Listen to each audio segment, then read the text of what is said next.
কোরআনে মুসা আলাইহিসসালামের যে কাহিনী আমরা পাই সেখানে একটা বিষয় নিয়ে প্রায়ই একটা প্রশ্ন তোলা হয়। বলা হয়ে থাকে যে তার উপর ঠিক কারা বিশ্বাস এনেছিল সেই ব্যাপারে কোরআনের বিভিন্ন আয়াতের মধ্যে নাকি একটা অমিল বা কন্ট্রাডিকশন আছে। তো চলুন আজ এই বিষয়টার গভীরে গিয়ে দেখা যাক এবং বিভিন্ন উৎস থেকে এর ব্যাখ্যাগুলো বোঝার চেষ্টা করা যাক। মূল প্রশ্নটা তাহলে কি? প্রশ্নটা হলো মুসার ওপর ঠিক কারা কারা বিশ্বাস স্থাপন করেছিল। কারণ কোরআনের একটা আয়াতে মনে হচ্ছে বলা হচ্ছে শুধু তার নিজ সম্প্রদায়ের কিছু মানুষজনই বিশ্বাস করেছিল, কিন্তু আবার অন্য অনেক আয়াতে আমরা আরও অনেকের কথা জানতে পারি। তো এটা কি আসলেই একটা দ্বন্দ্ব যার সমাধান করা যায় না? চলুন রহস্যটা ভেদ করা যাক। দেখুন, সমস্যাটা ঠিক এই জায়গাতেই। একদিকে সূরা ইউনুসের ৮৩ নম্বর আয়াতে বলা হচ্ছে শুধুমাত্র মুসার নিজের সম্প্রদায়ের কিছু যুবক ছাড়া আর কেউ বিশ্বাস আনেনি, কিন্তু অন্যদিকে কোরআনেরই অন্যান্য জায়গায় আমরা মিশরীয় জাদুকারদের কথা পড়ি, ফেরাউনের স্ত্রীর কথা পড়ি, এমনকি ফেরাউনের পরিবারেরই একজন বিশ্বাসী ব্যক্তির কথা জানতে পারি। তো এই যে আপাতদৃষ্টিতে একটা অমিল দেখা যাচ্ছে, এটা নিয়েই আমাদের আজকের আলোচনা। ঠিক আছে, সবার আগে চলুন সেই আয়াতগুলোই একবার ভালো করে দেখে নিই যেগুলোর কারণে এই দ্বন্দ্বের ধারণাটা তৈরি হয়েছে। এই হচ্ছে সেই মূল আয়াতটা, সূরা ইউনুস আয়াত ৮৩। এখানে খুবই পরিষ্কার ভাষায় বলা হচ্ছে কিছু যুবক ছাড়া আর কেউ ঈমান আনেনি। এই যে আর কেউ না, এই কথাটা, এটাই বিতর্কের একেবারে কেন্দ্রবিন্দুতে। অথচ দেখুন, কোরআনের অন্যান্য অংশে যখন আমরা তাকাই তখন দেখি বিশ্বাসীদের তালিকাটা কিন্তু আরও লম্বা। সেই তালিকায় মিশরীয় জাদুকররা আছে, যারা মুসার অলৌকিক ক্ষমতা দেখার সাথে সাথেই বিশ্বাস স্থাপন করেছিল। ফেরাউনের পরিবারেরই একজন লোক ছিলেন যিনি গোপনে ঈমান এনেছিলেন, এমনকি ফেরাউনের স্ত্রী পর্যন্ত আল্লাহর কাছে প্রার্থনা করেছিলেন। তাহলে প্রশ্ন হল, ওই একটা আয়াতের সাথে এই তথ্যগুলো খাপ খায় কিভাবে? আচ্ছা, এই যে একটা ধাঁধার মতো তৈরি হলো, এর সমাধানের প্রথম এবং সবচেয়ে গুরুত্বপূর্ণ সূত্রটা কিন্তু লুকিয়ে আছে ছোট্ট একটা আরবি শব্দের সঠিক অনুবাদের ভেতর। চলুন ব্যাপারটা কি সেটা দেখা যাক। আয়াতটার আরবি টেক্সট যদি খেয়াল করেন, এটা শুরু হয়েছে ফামা আমান আলী মুসা দিয়ে। বেশিরভাগ অনুবাদে এই ফামা শব্দটাকে অনুবাদ করা হয় কিন্তু কেউ না বা ইংরেজিতে বাট নান হিসেবে। আর বিশ্বাস করুন, সমস্যাটার শুরু কিন্তু ঠিক এই জায়গাটা থেকেই। ব্যাপারটা বুঝতে হলে আমাদের আরবি ব্যাকরণের একটা ছোট্ট কিন্তু খুব জরুরি দিকে তাকাতে হবে। ফামা শব্দটা আসলে দুটো অংশ নিয়ে তৈরি, ফা আর মা। মা অংশটার অর্থ না বা নেতিবাচক, সেটা ঠিক আছে, কিন্তু ফা যে অব্যয়টা, সেটার অর্থ কিন্তু নয়। আরবি ভাষায় ফা এর মূল অর্থ হল অতপর, তারপর বা ফলে।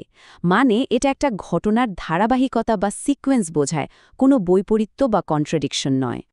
তাহলে ভাবুন তো, অনুবাদের এই ছোট্ট একটা পরিবর্তনে কি ঘটে? কিন্তু কেউ ঈমান আনেনি এই কথাটা বলার বদলে যদি আমরা বলি অতঃপর কেউ ঈমান আনেনি, তাহলে আয়াতটার পুরো ভাবটাই কিন্তু বদলে যায়।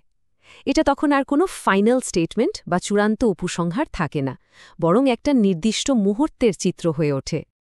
চলুন তাহলে এবার আমরা পরের অংশে যাই আর দেখি যে এই নতুন অনুবাদটা কাহিনীর পুরো টাইমলাইনের সাথে কিভাবে মিলে যায়।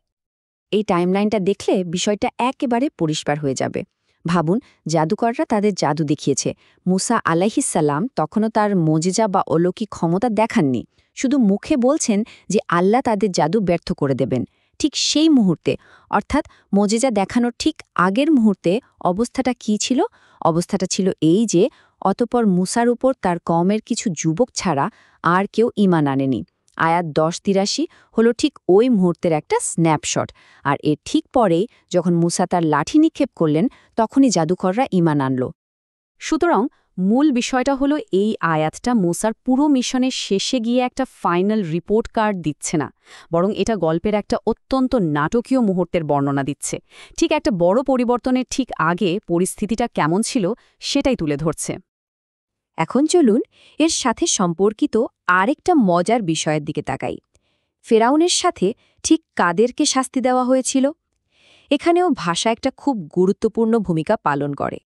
কোরআন এখানে দুটো খুব নির্দিষ্ট আরবি শব্দ ব্যবহার করেছে, যেটা খেয়াল করাটা খুব জরুরি। একটা হলো আল, যার মানে হলো ঘনিষ্ঠ অনুসারী, পরিবার বা রাজপারিষদবর্গ। আর অন্যটা হলো কম কম, যেটা দিয়ে সাধারণত একটা পুরো জাতি বা সম্প্রদায়কে বোঝানো হয়। এই শব্দ দুটোর পার্থক্য থেকে একটা গুরুত্বপূর্ণ জিনিস পরিষ্কার হয়। দেখুন, যখন শাস্তির কথা বলা হয়েছে তখন নির্দিষ্ট করে আল ফেরাউন বা ফেরাউনের অনুসারীদের কথা বলা হয়েছে, তার পুরো কওম বা সম্প্রদায়ের কথা কিন্তু বলা হয়নি। জাদুকররা যখন ঈমান এনেছে তখন তারা তো আর ফেরাউনের অনুসারী রইল না, তাই এই শাস্তিটা তাদের উপর প্রযোজ্য হওয়ার কোনো কারণই নেই। চলুন এবার শেষ যুক্তিটা দেখি। একটা জায়গায় মনে হতে পারে যে ফেরাউনের সব লোকই হয়তো ধ্বংস হয়ে গিয়েছিল, কিন্তু চলুন দেখি সে ঘটনাটা ঠিক কখন ঘটেছিল। প্রশ্নটা হলো, ফেরাউন যে তার লোকদেরকে ভুল বুঝিয়েছিল এবং তার ফলস্বরূপ তারা সবাই ডুবে গিয়েছিল, সেই ঘটনাটা গল্পের ঠিক কোন পর্যায়ে ঘটেছিল? এখানকার সময়ক্রম বা ক্রোনোলজিটা বোঝা কিন্তু খুবই জরুরি। বিভিন্ন উৎস অনুসারে জাদুকরদের ঈমান আনার ঘটনা এবং লোহিত সাগরে ফেরাউনের দলবলের ডুবে যাওয়ার ঘটনার মধ্যে কিন্তু বছরের পর বছর ব্যবধান ছিল। এই লম্বা সময় মিশরে দুর্ভিক্ষ হয়েছে, পঙ্গপাল, উকুন, ব্যাঙ, রক্তের মতো ভয়াবহ সব মহামারী এসেছে। ফেরাউন তার লোকদেরকে নিয়ে ধোঁকার আশ্রয় নিয়েছিল এই সব কিছু ঘটে যাওয়ার অনেক পরে। এতে কি আমরা কি বুঝতে পারি? এটাই যে দলটা বহু বছর পর ফেরাউনের ধোঁকায় পড়ে ডুবে গিয়েছিল, সেই দলে গল্পের একদম শুরুর দিকের বিশ্বাসীরা, যেমন ওই জাদুকররা, তাদের অন্তর্ভুক্ত থাকার সম্ভাবনা খুবই কম, কারণ দুটো ঘটনার মধ্যে সময়ের একটা বিশাল ব্যবধান ছিল। আচ্ছা, তাহলে এতক্ষণের এই পুরো আলোচনা থেকে আমরা কি পেলাম? চলুন পুরো বিষয়টা একবারে সংক্ষেপে দেখে নেওয়া যাক যে কিভাবে এই ধাঁধার সমাধান হচ্ছে। তাহলে দেখুন, এই যে আপাত দ্বন্দ্ব, এটা আসলে 4টি মূল বিষয় দিয়ে সমাধান করা যাচ্ছে।